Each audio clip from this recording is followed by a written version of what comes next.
आज का मुद्दा में आपका स्वागत है। चर्चा जारी है धर्म की आड़ में अधर्म पर।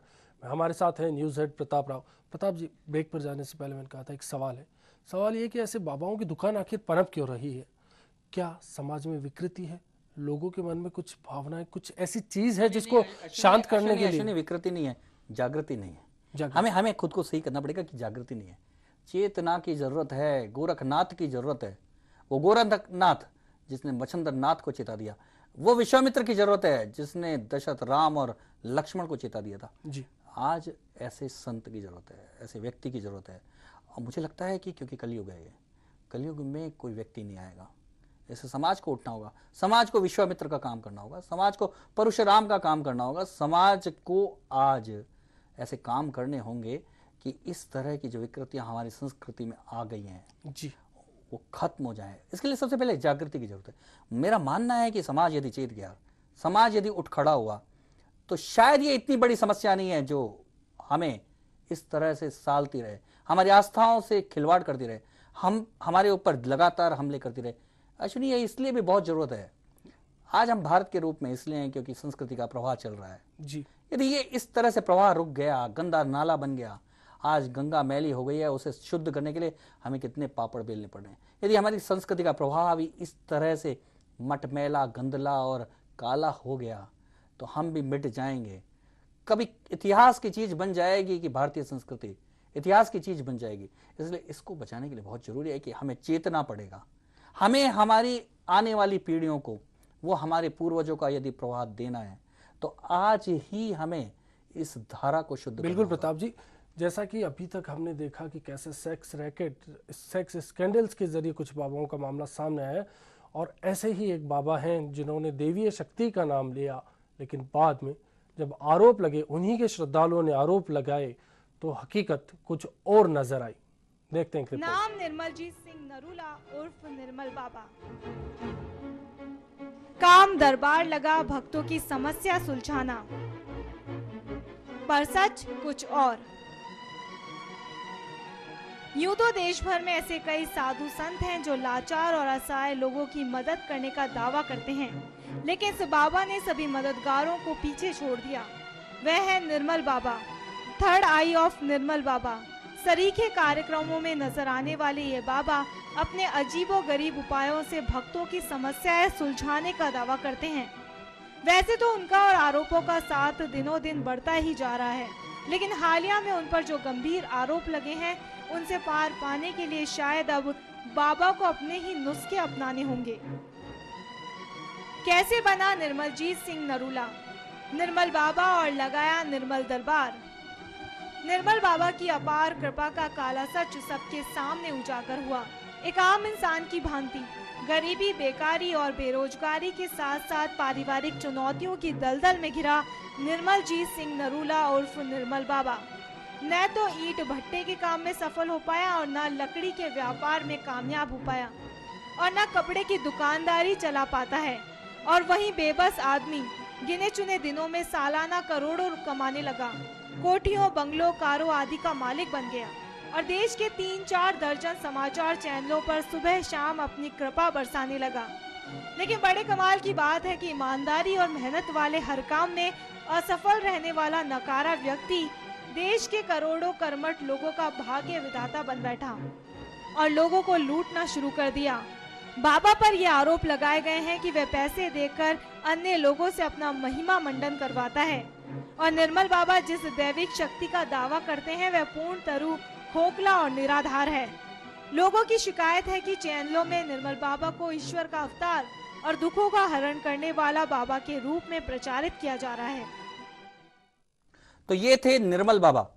निर्मल बाबा जिन्होंने पूरे भक्तों को एक आसरा दिया और कहा कि उनकी समस्याएं दूर हो सकती हैं और उनके सारे पीड़ा और संकट खत्म हो सकते हैं।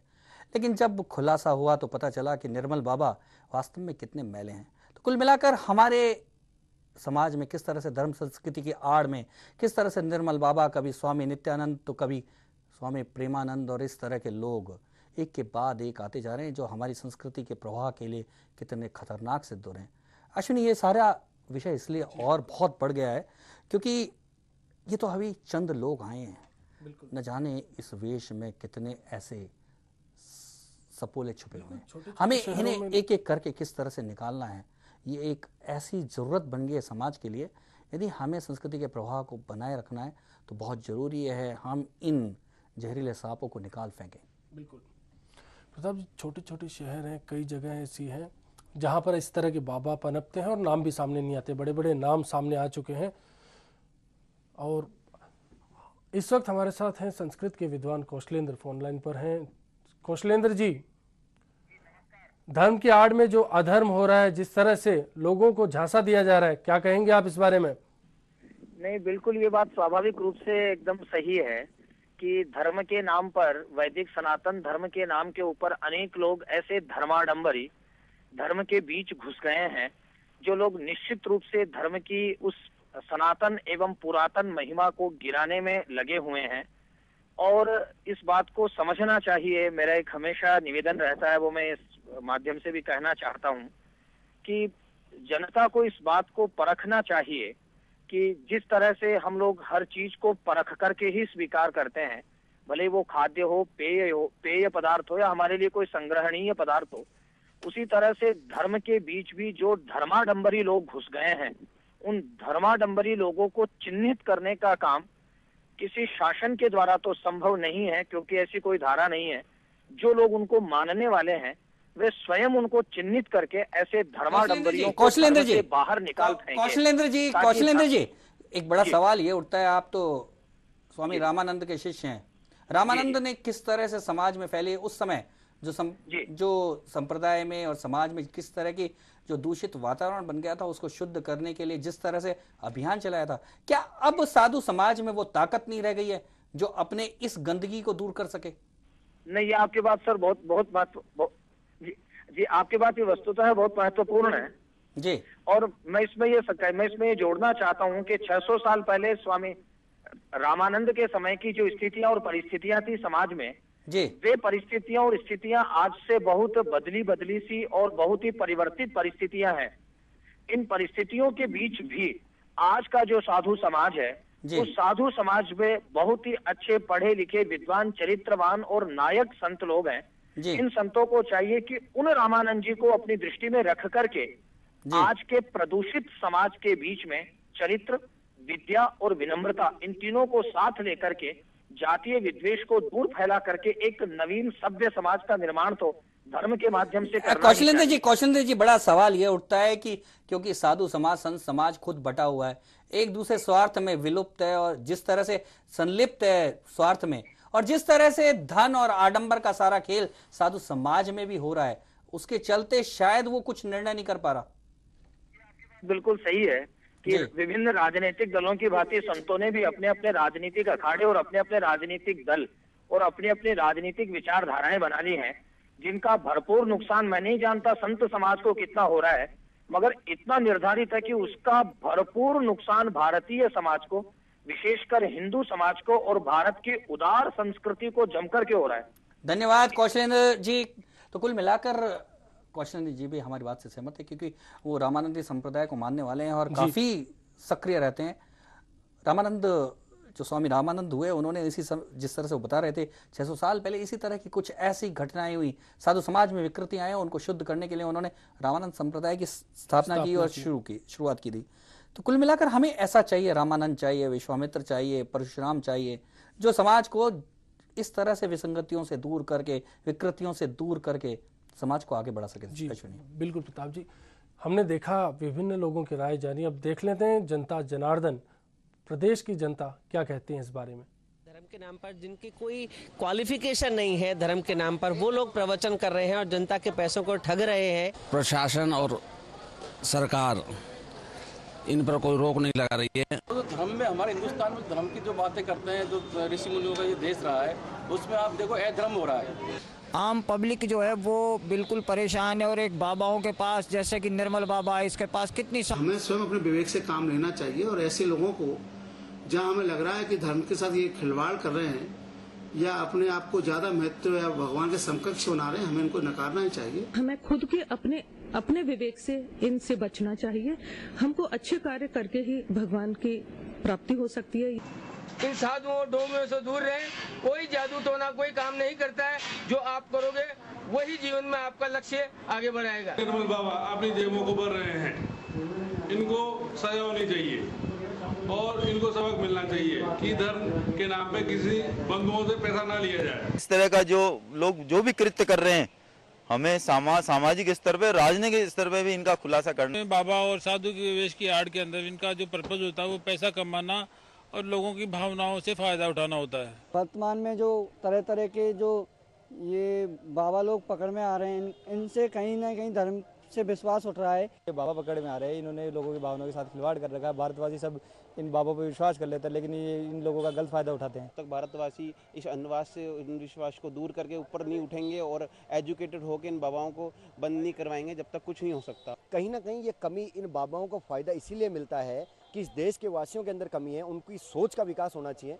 इस तरह की प्रवृत्तियों से निश्चित रूप से धर्म का ह्रास होता है, धर्म के प्रति लोगों की श्रद्धा कम होती है, धर्म के प्रति आस्था कम होती है। धर्म का अधर्म कर दिया है, पाखंडी लोग आ गए हैं, लोगों ने धर्म को एक धंधा व्यापार बना लिया है। धर्म के आड़ में जो अधर्म चल रहा है, इसमें जनता को जागरूक होना पड़ेगा। स्वामी नित्यानंद, निर्मल बाबा, ऐसे लोगों ने मतलब धर्म के साथ में खिलवाड़ कर रखा है, जिससे धार्मिक लोगों की आस्था को ठेस पहुंचती है। बहुत से ऐसे लोग हैं जो साधु सन्यासियों का नकली चोला धारण करके लोगों को ठगते हैं और उनके विश्वासों के साथ खिलवाड़ करते हैं। और इनसे अगर इस तरह की जनता को मिलती है दुष्प्रेरणा, तो ये गलत है समाज के हित में। गरीब लोगों का, इस देश का कोई कितने परसेंटेज पैसा इन लोगों के पास में इकट्ठा है, जो बिल्कुल ही गलत है। इन लोगों के खिलाफ कार्रवाई होनी चाहिए। इस पर यही असर पड़ता है, मेन वो लोग एक हिंदुत्व के नाम पर कलंक है। आजकल धर्म में एक धंधा, लोगों ने धंधा बना लिया है और धर्म के नाम पर पब्लिक को, जनता को लूटा जा रहा है। नित्यानंद जी हैं, अभी थोड़े दिनों पहले निर्मल बाबा आए थे, उससे पहले तांत्रिक चंद्रा स्वामी आए थे। अभी तो बड़ी बड़ी दुकानों के बड़े बड़े पकवान है, बाकी धर्म के नाम पे लूट रहे हैं पब्लिक को। धर्म के नाम पर इतनी प्रकार की जनता के साथ धोखाबाजी हो रही है और जनता इनको बड़े सम्मान से देखती है। ये नित्यानंद महाराज जो पकड़ा के आए हैं, इनको कठोर से कठोर कार्रवाई की जानी चाहिए। कुछ असामाजिक तत्व संतों का चोला पहनकर संत बन जाते हैं। इन कुछ अपराधियों की वजह से पूरा संत समाज को बदनाम नहीं किया जा सकता। आजकल जो बाबाओं वाले जो ये कांड चल रहे हैं, इसमें ये गलत है। संतों के खिलाफ जो मामले आ रहे हैं वो अशोभनीय है। संतों का काम ये नहीं है। संत कह रहे हैं जब तक बेवकूफ जिंदा है, समझदार भूखा नहीं मर सकता है, और बुरी तरह से लोगों को बेवकूफ बना रहे हैं और लोग चक्कर में आ रहे हैं। धर्म के नाम पे जो ठगा जा रहा है पब्लिक को और गरीबों को बेवकूफ बनाया जा रहा है, ये इनकी दुकानदारियां हैं। धर्म में इस देश में उतनी ही आस्था है जितने की देशभक्त लोगों में देश के लिए आस्था होती है, लेकिन इस आस्था से इस देश में कतिपय कुछ लोगों द्वारा लगातार खिलवाड़ किया जा रहा है। ये तो खैर जनता को ही देखना चाहिए कि वास्तव में जो बाबा बने हुए हैं, पहले तो इनकी तहकीकात करनी चाहिए कि वास्तव में ये बाबा बने कैसे। कहीं ऐसा तो नहीं है कि केवल धार्मिक भावनाओं को देखते हुए और अपना बिजनेस बनाने के लिए ये लोग जो है आगे आए। तो धर्म के नाम पर अधर्म, और जनता कहती है कि जागृति की जरूरत है। प्रताप जी, आप वाली बात कहीं ना कहीं सामने आ गई, जागरूकता। बिल्कुल अश्विनी, हमें जागरूकता की ज़रूरत है, क्योंकि ये समाज हमारा है, हमारी जिम्मेदारी है। हमारी ये जिम्मेदारी है कि हमने जो हमारे पूर्वजों से पाया, हमारी संस्कृति का प्रवाह, वो हमारे आने वाली पीढ़ियों तक जाए, इसकी जिम्मेदारी हमारी है।